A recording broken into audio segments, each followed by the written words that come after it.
Anchors up, sails at full. Welcome to the SloopCast. How are you doing today, Kyle? Doing all right, Jared. Doing all right. It is a good day, Jared. When your Columbus Crew are moving on to the conference semifinals. This is what happens when you run long on the first episode and you don't do Kyle's corner, so he has to do the crew shout out in the first minute instead of the last minute of the show. Amen. Crew play. No denial. I think they play Orlando. I think they play Orlando next. So, yeah. The Spikes. Are we enemies with Spikes now? Spikes. All right. Spikes is down in the. For anyone listening, Spikes is a Patreon guy from Orlando who's currently in the chat. So, one of our sleep cats. Right, you can blow another 2-goal lead. Listen. We got a lot to cover. We got a lot to cover. Right, we got a lot of games. We got a lot of games to cover here, so let's not waste any more time here. But actually, first, just a few news here because there's actually some big ones here. Jimbo Fisher out at Texas A&M. He gets a nice $75 million check on his way out the door there, which dwarfs the previous buyout record, which I think was Notre Dame at 33. Man, I wish someone would pay me $75 million to go away. I would go so far and so hard and so fast for $75 million. Hey, Jared, would you quit the SloopCast right now for $75 million? Yeah, I sure would. Hey, Jared, would you leave the state of Ohio for $75 million? Yeah, I love Ohio. I know for some people like, oh, I'd leave Ohio. That's a real bit. No, I love Ohio. I would hate to leave Ohio. $75 million, I'm gone. The Sloop who? Ohio? Where's that? Yeah, exactly. Sun card. Exactly. Franklin fires his offensive coordinator, Mike Yurcich. Rightfully so. Yeah. Again, I said it in the Monday episode. I said it in Scarlet and Grade. He deserved to be fired for only running Singleton 9 times against us. Did Franklin fire himself yet? He should. Listen. Yeah. Listen, I love what James Franklin has done at Penn State. I think he was a great hire, and I think he was the exact guy to get them from where they were to where they are. He will leave Penn State a better place than when he found it. But he's not the guy to take them to the next level. Here's the thing though. If you've peeked ahead at the 2024 schedule, he doesn't have to play either Ohio State or Michigan next season. So he's got that going for him. He can build a team, but he can't win the big ones. That's essentially what I'm saying, Spikes. Yes. Yeah. The other big one here, because they are high up on the rankings here. Texas out with their starting running back Jonathan Brooks for the year. ACL was it? Yeah. Texas has had a very bad injury year. They could be a lot better than they are. They, like Ohio State last year. Ohio State had a horrible injury problem last year. Texas has had a horrible injury problem this year. Yep. And as we're about to get into, here we are with 2 weeks left in the season, and the SEC title game has already been set. Yeah, the Big Ten West has already been set.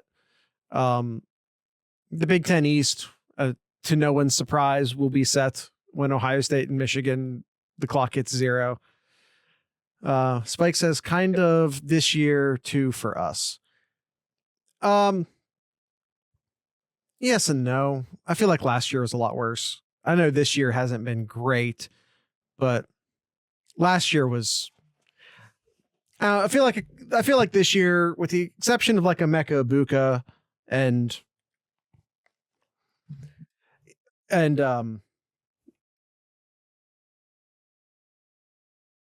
anyway, we need to move on. It's been outside of Emeka Ibuka and maybe one or two other guys, it's just been miss a game or two and then come back.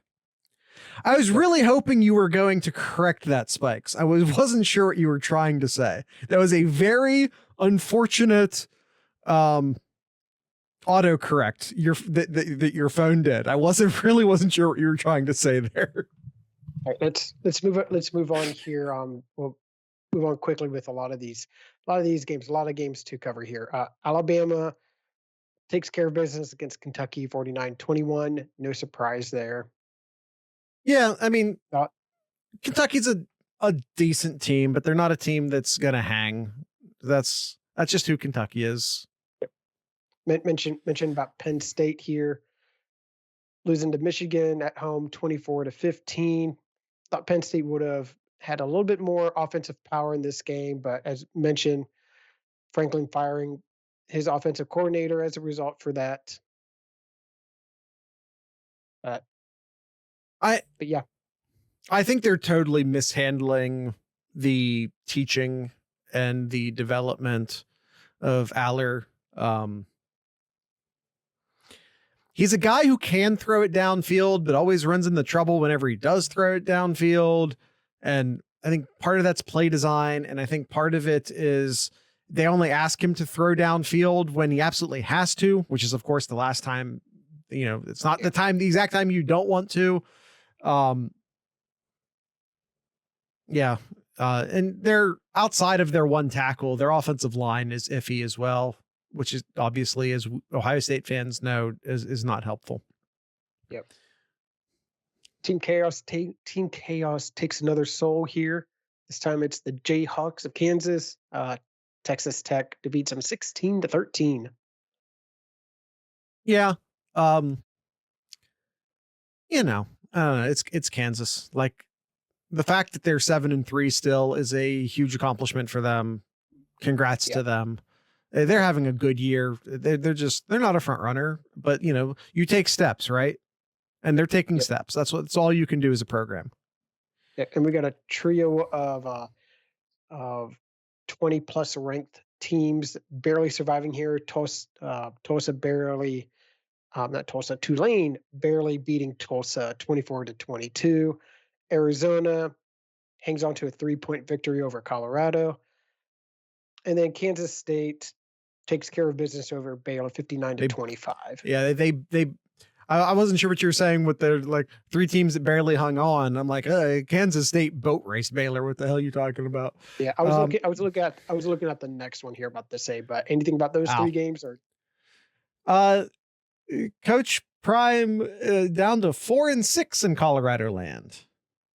As it turns out, going into your press conferences and shit talking your own offensive line isn't the best way to coach a team. Yeah. Is the SEC title game Bama and Georgia? Yes, and it's already set, Sun Card. It's locked in. Colorado's got to win their last two games here to be bowl eligible.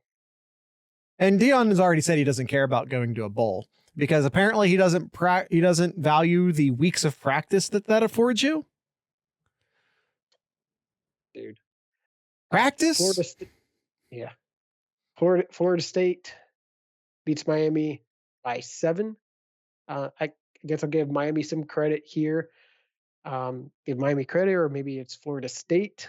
This is who Florida State is. Giving them too much credit here. But yeah, 7-point victory for Florida State here. Why do you need to practice when you're kicking half the team out of the program in 2 weeks? Exactly, Gangland. Oh, and Coach Prime just lost a 5-star receiver too. Pretty much just says, I don't know if Prime is going to be there when I show up on campus. Yeah, it is what it is. Well, I don't want to spend the entire episode talking about Dion. And anyway, This is just kind of who Florida State is. They're not a team to blow out teams. I don't know. They have some really good resume items. I'm not trying to say otherwise. But when they play these, so the difference is that, like, for the sake of the conversation, like Kentucky, Miami, similar teams. Yeah. They're like not top 25 teams, but they are like top 50 teams. You know what I mean? Alabama embarrasses Kentucky. Florida State kind of beats Miami. I don't know. I'm losing all faith in Florida State. And I'm also concerned that when they get into a team with like a solid defense, that their quarterback's not going to make it through. He's been banged around a lot this year. He's left several games hurt. They run him way too damn much. I'm afraid you can put him in a game with Bama or Georgia or Ohio State or someone. They're just he's not going to survive. More on that in a little bit here. Another team chaos and a big blowout out here. UCF 45-3 over Oklahoma State. So, Kyle, you're telling me that a heavily favored, ranked OSU team got boat raced by a team wearing gold and black unexpectedly. Not going there, Jared. No? Nope, not going there. No? You should be ashamed. Okay. Speaking of being boat raced by a team in black and gold here, Missouri. I don't know if they're black and gold, but I'm just going to call them black and gold here. Missouri. That's fine. Boat races Tennessee 36-7. What else? I mean, what else would they call themselves? Because it's not a yellow. It's definitely not a yellow. Anyway, I really like this Missouri team. I really do. Yes. I like their quarterback a lot. Yeah. I like their wide receivers a lot. I don't think their defense is quite good enough to. I mean, they already have 2 losses. Their defense is going to make sure that they stay out of the top 10. But it is a really fun team to watch if you've not watched Missouri play football. UCF wore sky blue. They did wear sky blue in that game. They did, yeah. Weirdly, I'm not sure what that was about even, but that's not their normal colors. I think Missouri is the biggest surprise that I've seen this year. Like, nobody talked about Missouri, and then all of a sudden come out of nowhere here, and here they are, 8-2 here. Their wide receiving core is nuts. Yeah, I'll say that. Washington escapes a win against Utah 35-28. Bike says it's an alt jersey from when their mascot was an astronaut before they had a football team. Okay. You didn't have a football. So what? Okay. They should have stayed with the astronaut because like knight is so like generic. Like anyone could be the knights. Washington has kind of like, of course, Utah is way better than Miami. So let's just state that right off the top. But Washington, kind of like Florida State, they let teams hang around who they probably shouldn't let hang around. And I don't know. Yeah, I mean, going into the fourth quarter, Utah was up 28-24. Yeah. I the more I think about it, the more I ask myself, are we sure they beat Oregon? That actually happened? And then I remember they get to play again in the Pac-12 championship game. So, yes, Jared. Yep. Yeah, I know that they did. I'm being facetious. But they get to play, but they're going to play again. I don't know if that's like, that has to be like locked in at this point, right? That's Washington and Oregon in the Pac-12 championship game. Let's look here. Has to be. With USC losing, with Utah losing. Washington plays Oregon State and Washington State. Oregon plays Arizona State and Oregon State. So far, technically no, because if for some reason Washington lose their next two games and one of those is Oregon State and Oregon State goes undefeated or wins their last two games, they would go in. So it's not yet. No, officially no. But Washington would have to lose both of their next two games. Correct. And I assume Oregon's also in. Of course, Oregon beat Oregon State. I mean, Oregon State plays both Washington and Oregon back-to-back weeks here.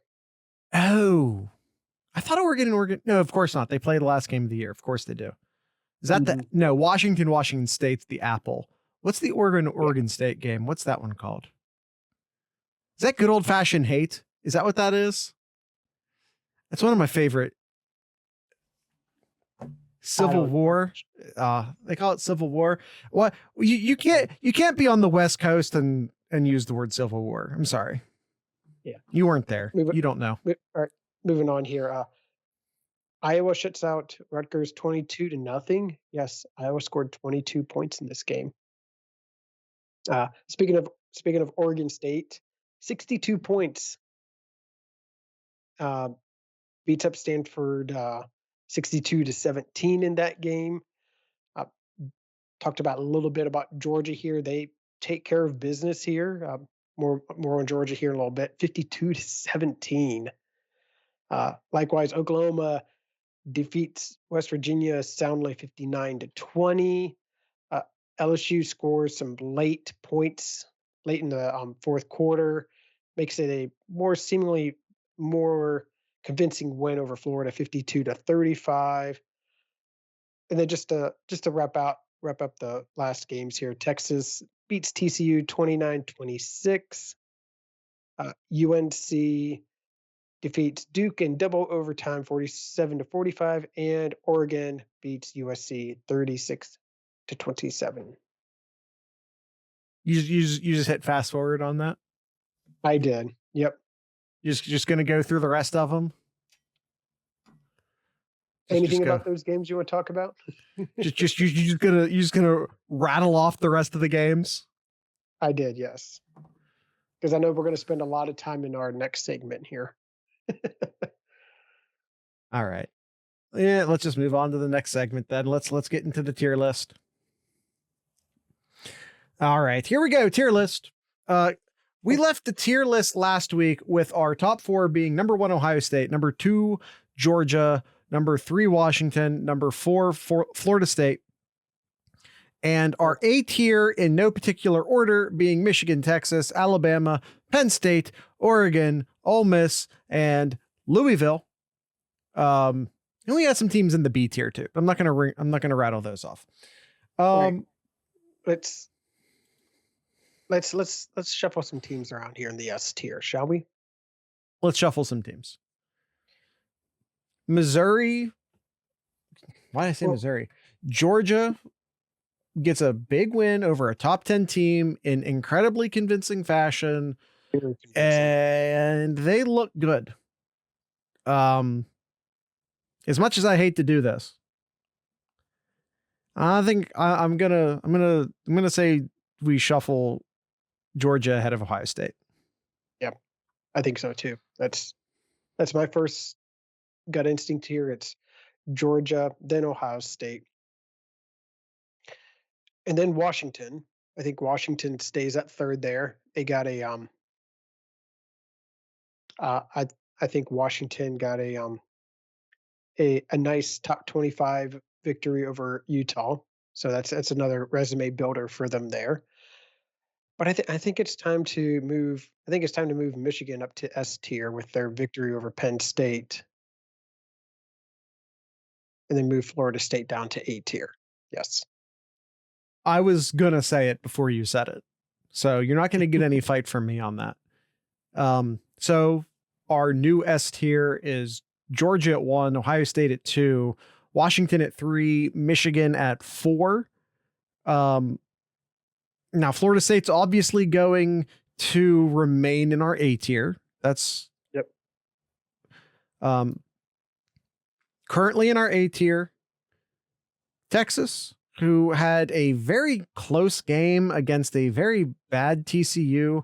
I will say this about TCU. One, haven't watched them play much recently. And two, one of the reasons they're so bad is because they brought back no experience. So if there's someone out there that wants to tell me, well, actually, TCU's playing pretty well late in the season because their guys are actually getting some experience now, I would believe them. But at the same time, I don't know. Texas still won. I'm not going to move them down to B tier. And we don't order A tier. So, I mean, Texas can stay.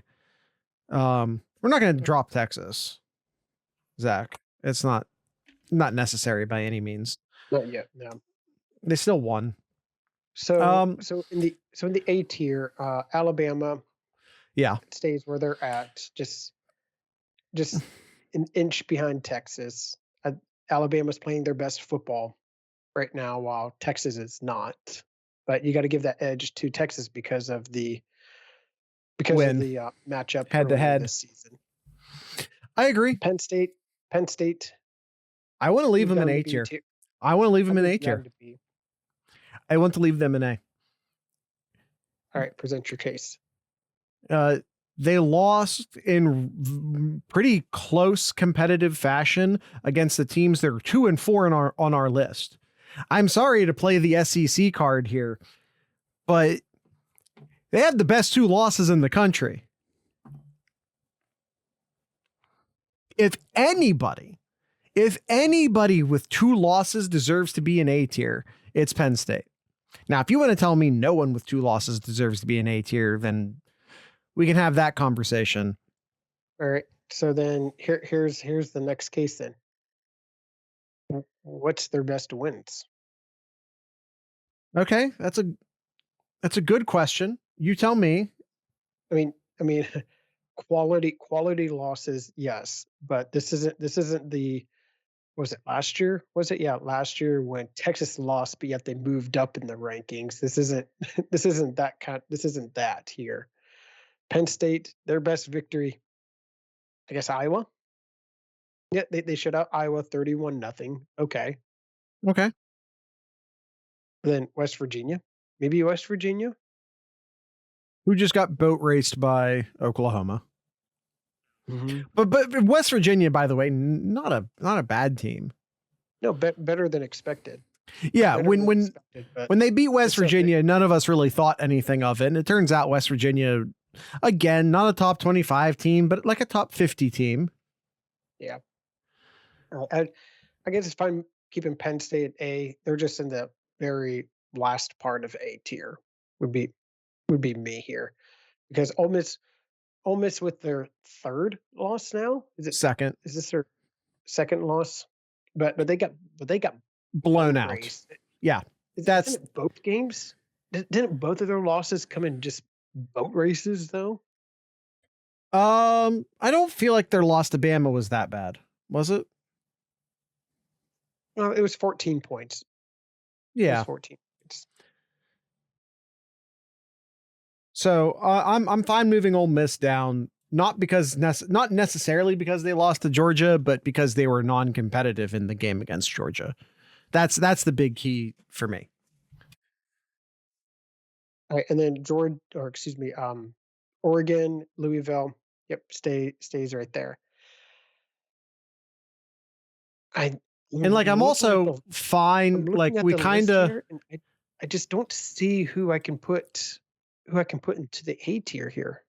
If there's anybody in the A tier.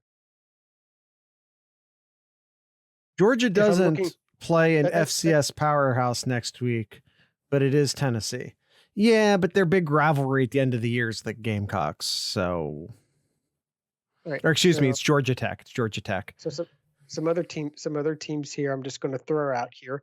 The only 1-loss team that's not in A tier is Tulane.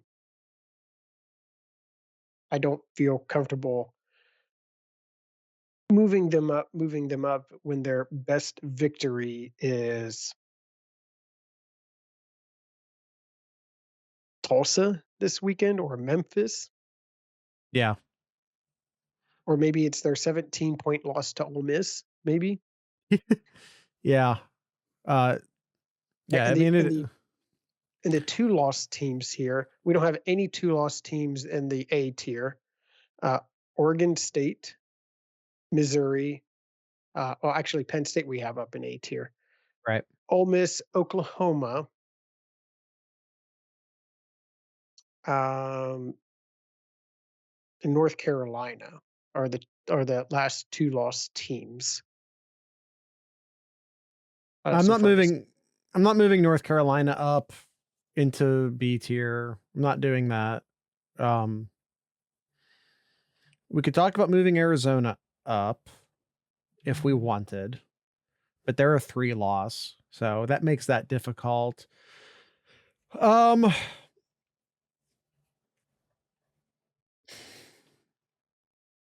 all for moving Oregon State up if they win next week. That's fair. But I'm not gonna do it yet. So I'm just gonna move Oregon State to the front of B here.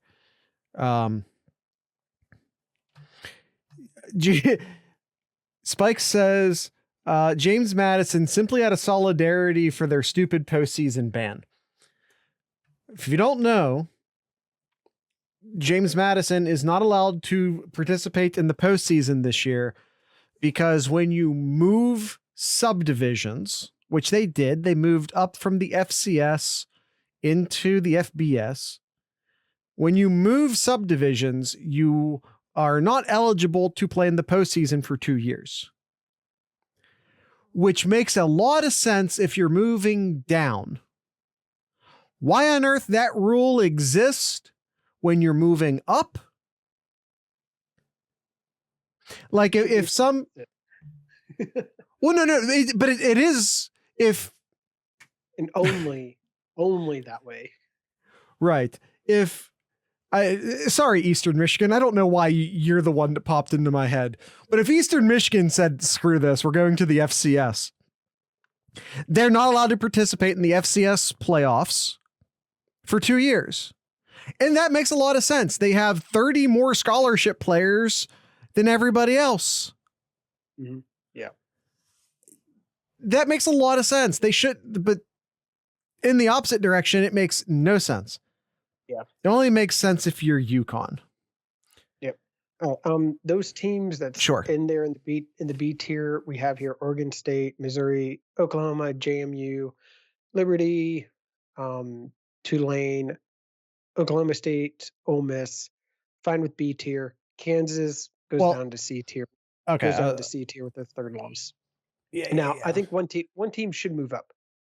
One team should move up, Jared. Well, hold on. Oklahoma State gets their 3rd loss in incredibly ugly fashion. Should we move Oklahoma State down? Is Colorado finally M? We've had Colorado down in M for a minute now. Yeah. I think since September or maybe early October. I want to Oklahoma State again, not just because they got their 3rd loss, but for losing 45-3 against a 5-5 Central Florida. Yeah, that's fine. Yep. Yes, move them down. Yep, move them down. Yep. Iowa. Case for Iowa going up to B tier. How they lose matters. For winning the West, Spikes makes a good point there. Mm-hmm. Yep, they're going to the conference championship game. My biggest issue with this is that Penn State obliterated them. Not that they lost to Penn State, but because Penn State embarrassed them. That's my biggest issue. But Spikes does accurately point out that they are going to the Big Ten championship game. Brian Ferentz is fired. Kirk Ferentz still has a job. Brian Ferentz is out. And they scored the most point. Yes, they did. Scored the most points in a game since September. And who was that game against? Sparty. Oh, that wasn't nearly the funny answer that I wanted. Yeah, we're going to move Iowa up, and I don't necessarily like it. But I think B is largely about like postseason activity. You know what I mean? It's about sort of being an influential person in your conference. I think historically B tier has a chance to win their conference, which technically, yes. Listen, and I know Ohio State fans don't even want to think about the game not going our way again. So forgive me for even bringing this up. If Iowa, with all of their Iowa-ness and everything that is Iowa, plays against Michigan in the Big Ten championship game, the Michigan team that didn't throw a single pass that counted in the second half against Penn State, they're going to devolve football. They're going to devolve college football by 40 years. Yeah. I'm not even kidding. How are we supposed to get past like old man football stereotypes as a Big Ten if Iowa and we threw the ball 8 times against Penn State, Michigan? They only threw the ball 8 times. 8 times it counted. 8 times in the stat book. They only threw the ball 8 times. Michigan is Army now. Did they do it out of solidarity for the military man that they fired? Maybe. More at 11. I don't see anybody else here. I'm looking at all the other teams here. I don't see anybody else. I would love to move Arizona up to B tier, but I just can't. It's 3 losses. It's a little too late. With the move of their freshman quarterback here, but they're winning. They're winning though. And maybe we can move them up to B tier if they beat Utah next weekend. Maybe not. Probably not. But that's fair. I'll accept that. Okay. Yeah. Nobody else I think is worthy going up to B tier that I see. What about chat? Chat, are we missing anything? Are we missing anyone? Is there an M tier candidate that we should be discussing? I can't think of one off the top of my head. I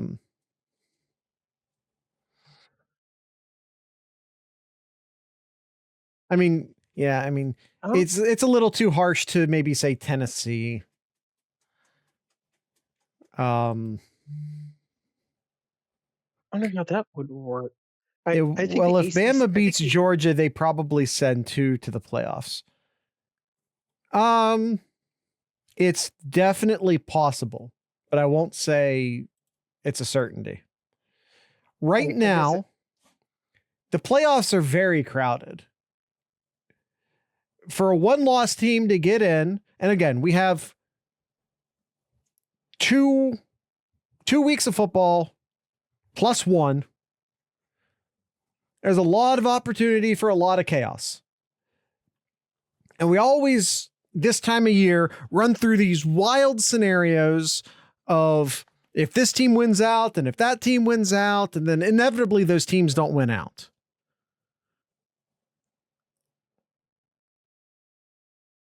But it would be very, very, very difficult. And I don't care if you're Georgia with 1 loss, or if you are Ohio State or Michigan with 1 loss. If you don't win, if you're not undefeated, or if you're not a conference champion, I don't see right now, again, 2 + 1 weeks of college football left to play. There could be a lot of avenues opened up in that time. Yep. But right now, you either need to be undefeated or win your conference. And if it's that or needs to be the Pac-12, which is surprisingly good this year, the Big Ten, or the SEC. Worst case scenario for everybody. I don't even think that applies to the ACC or the Big 12. Worst case scenario is Alabama runs the table right here. That's the worst case for getting 2 Big Ten teams in. That is the worst scenario. Yeah, I mean, ideally you want ideally. Let's just say even if it's Alabama or Georgia wins. Let's just say. Well, let's just say Alabama. It matters a lot. Alabama. Let's say Alabama. That's the nightmare scenario for the loser of the Ohio State Michigan game. Yes. Alabama would get in. You want Georgia to just finish off Bama. Yes, Georgia would get in. That's 2 teams there. Winner of Ohio State and Michigan would get in. And then you got Florida State undefeated, and then Washington undefeated. And if you're going to go based on resume, it's got to be Washington then, because then they would beat Oregon twice then. Right. Yeah, the committee does not want Alabama to win out here, because that's going to make their job so much harder. Right. And so I'll even say this, like, if Oregon and Washington both win out through the regular season, which again, they both have to play Oregon State. Oregon State's fully capable of upsetting either of those teams. All right. Like, that's on the table. It's not likely, but it's on the table. And by the way, like, what I mean by like 2 Big Ten teams getting in, that's meaning that Ohio State would lose. If Michigan loses, there's no way they get in. Not based on their resume. Right. Ohio State has the better chance. If you're just like a Big Ten guy, I don't know who is. There are SEC people who are SEC people. That's a thing. But there aren't like Big Ten people. No. But if you're like a Big Ten person, and you really, really just, if you're the commissioner of the league and you're trying to maximize your profits, the ideal scenario is that Ohio State loses on the final play to Michigan, because, as you pointed out, Kyle, Ohio State has a much better opportunity as getting in because of their resume, versus Michigan. Who does Notre Dame play left here? Oh, they play Wake Forest and Stanford. Okay. Why do I care? Well, I know Ohio State's resume. I know their resume is what's important. The ideal scenario is Ohio State, Bama, Oregon, and FSU. Ideal in what sense? Like, what, when you say ideal, what are you trying to set up? You trying to just make sure Ohio State gets the number 1 seed? If that's your goal, yes. That's 2014. Oh, because he just wants it to be 2014. Whoosh, right over my head. Whoosh. Right over my head. All right. I think this is good. I think this is. You say Georgia would need to lose twice for that scenario. Maybe. I don't know about that, because here. I know what you mean, Spikes. He says to not get in. No, I really don't think so. If Ohio, because you got a Big Ten undefeated, you got Bama 1-loss conference champion, you have an Oregon 1-loss conference champion, and an undefeated conference champion. You got in Florida State. You got Florida State. You got 4 conference championships teams going at it. Georgia should be left out. I'm not saying 100%, but will they? I think so. Yeah. It's especially if you have. But I don't know, Spikes. To your point, Spikes, I don't know. Like, I would be mad but not shocked if in that scenario Georgia got in. I would be mad, but I wouldn't be shocked. do they take into account the past 2 seasons as well? They're not supposed to. Not supposed to. But will they? I don't think so. But they do. I don't think they do. But again, like they turn over a third of the committee every year. That's one of the people always say that they want some sort of consistency out of the committee. Well, too bad. They replace a third of the committee every year. You're not, you have brand new people in there with their own ways of looking at things. Jared has inside people. No, that's just a published fact. That's a known.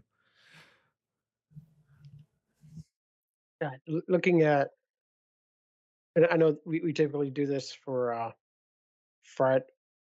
Friday's episode, but this weekend we're gonna find a lot. We're gonna find out a lot of things after this weekend here. Listen, and I love going through playoff scenarios. It's one of my favorite things about the 4-team playoff, and one of the things I'm going to miss the most next year when they switch to the 12-team playoff, because it feels too big to even try and run these scenarios. But I don't know, man. Like, every year we do this, and every year we just assume if this team wins out, then if that team wins out. But guess what? It never plays out like that. It just straight up never plays out like that. Stupid, unexpected upsets happen all the damn time. We won't care about the fringe teams unless it's us. Listen, James Franklin, who's, I already said at the beginning of this episode, isn't the guy Penn State needs. He's going to get his career extended at Penn State by a few years because he doesn't have to play Ohio State or Michigan next year, and because he can't get Penn State into a 4-team playoff, but he can get him into a 12-team playoff. So,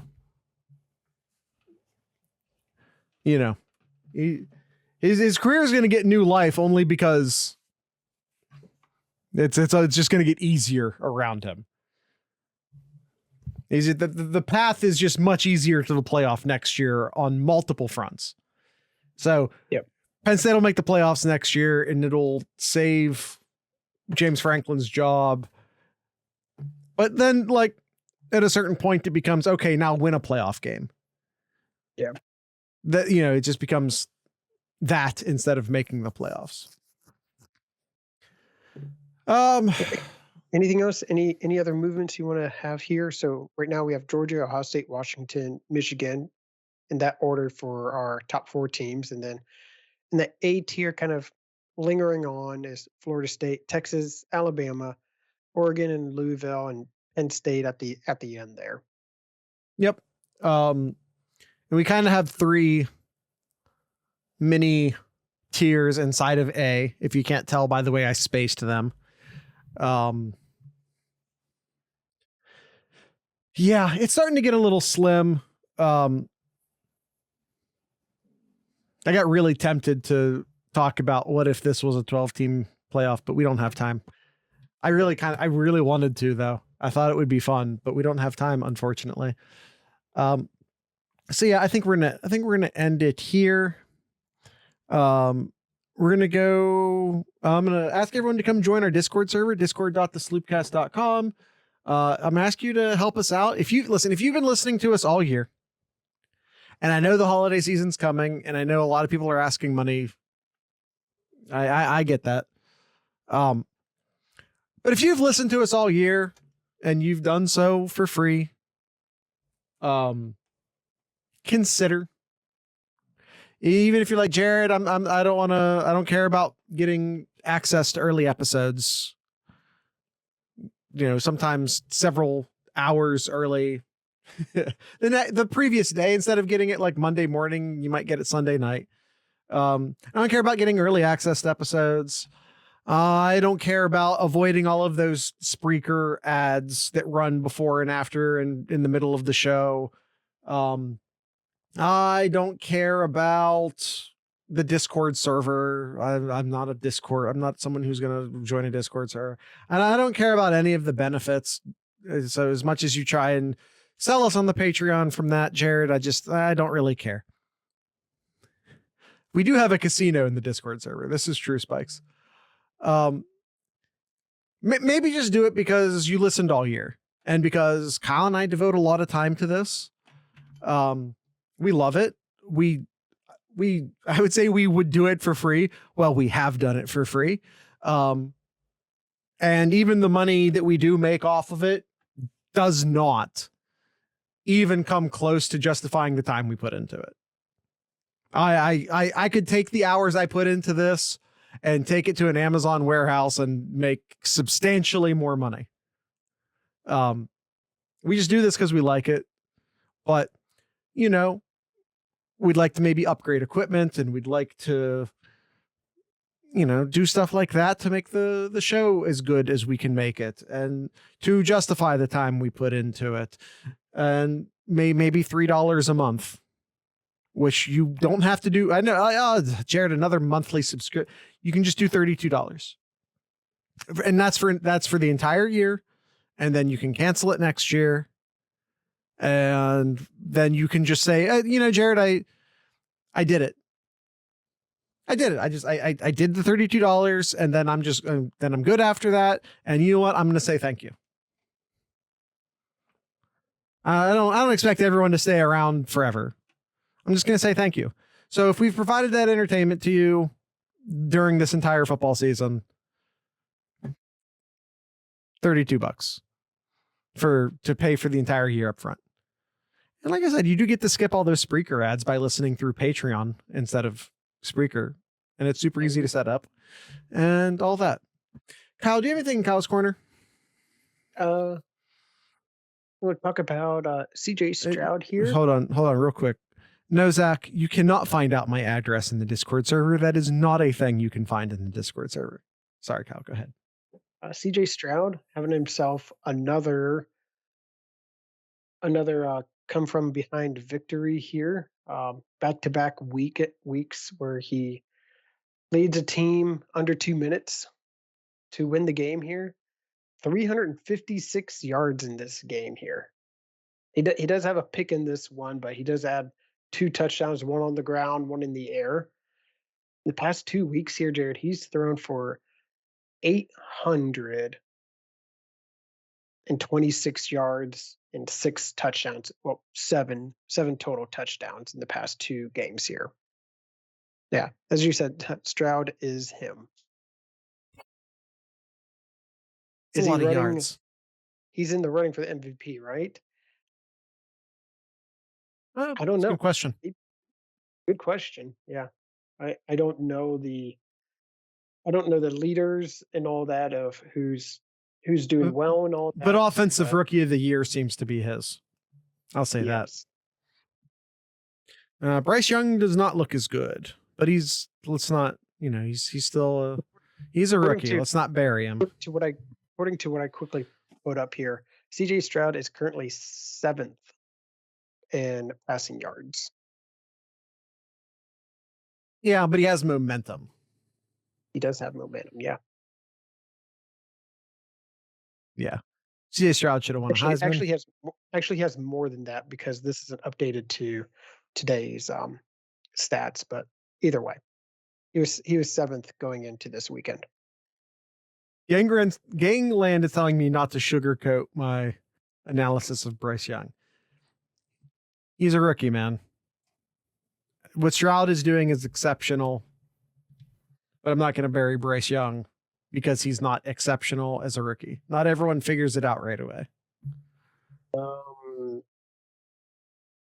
He has about 800 less yards and has 8 touchdowns and 7 interceptions for the year. Bryce Young? Mm-hmm. Yeah.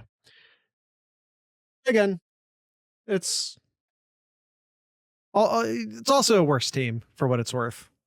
Not that Houston's great. They aren't. Yeah, I was going to say Houston's not that good of a team either. But you know what?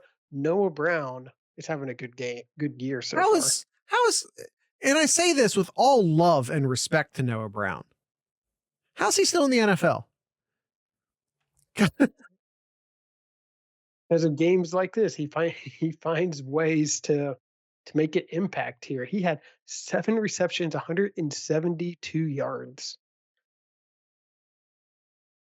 Because he can get 150 yards in back-to-back games. Yeah, I know, but it just, of all the wide receivers who you would have expected to have insanely long careers in the NFL, which, how many years has Brown been in the NFL now?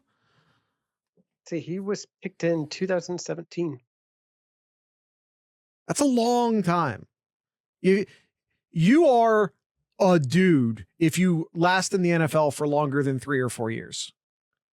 I don't know how many people throw around words like bust and bum and trash and whatever all the time.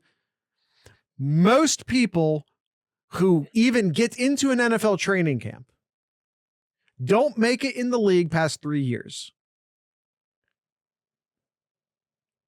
Let alone the guys who never even get an invite to a training camp. Yeah. Yeah. All right. Nice to see you too, Connor. Yeah. All right. I think that's it. I think that's all we got for today, Jared. Yep, that's it. That's the end of the show. Tonight's ending music is Defiance, Ohio. They are a band that was once based in Columbus a long time ago. Not that long ago. Actually, yeah, probably that long ago. I'm getting old. I'm going to die soon. That's okay. But anyway, balls even. Yeah. Don't forget about I'm not going to finish that sentence. Defiance, Ohio is the name of the band. Check them out. So with all that being said, I'd like to encourage everyone to drink local beer, listen to local music, and of course, support your local podcasters. Once again, this is Defiance, Ohio.